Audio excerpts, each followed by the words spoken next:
অল্পেতে রক্ষা পেল আগরতলা প্রধান পোস্ট অফিস। আগরতলার প্রধান ডাকঘরের ভিতরে ট্রান্সফরমারে ভয়ানক আগুন লেগে যায়। ট্রান্সফরমার ফেটে তারপরে পোস্ট অফিসে থাকা কর্মীরা নিজেদের ফায়ার কাজে লাগিয়ে আগুন কিছুটা নিয়ন্ত্রণে আসে। পরবর্তী সময়ে ফায়ার সার্ভিস এসে বাকি আগুন নিয়ন্ত্রণে আনে। বড়সড় ক্ষতির হাত থেকে রক্ষা পেল পোস্ট অফিস, তবে ট্রান্সফরমারটির ক্ষতি হয়েছে বলে প্রাথমিক ধারণা করা হচ্ছে।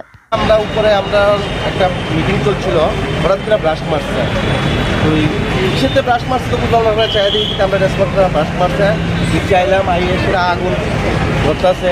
তারপরে সঙ্গে সঙ্গে ইলেকট্রিক ডিপার্টমেন্টে ফোন করলাম। ইলেকট্রিক ডিপার্টমেন্টে ফোন করার পরও দেখা গেছে ডিপার্টমেন্ট সঙ্গে সঙ্গে পাঠাইব। তো তার আগে আমাদের যে ফায়ার ইউটি আছে এগুলো 5টা দিয়ে আমরা আগুনটা নিভাইছি।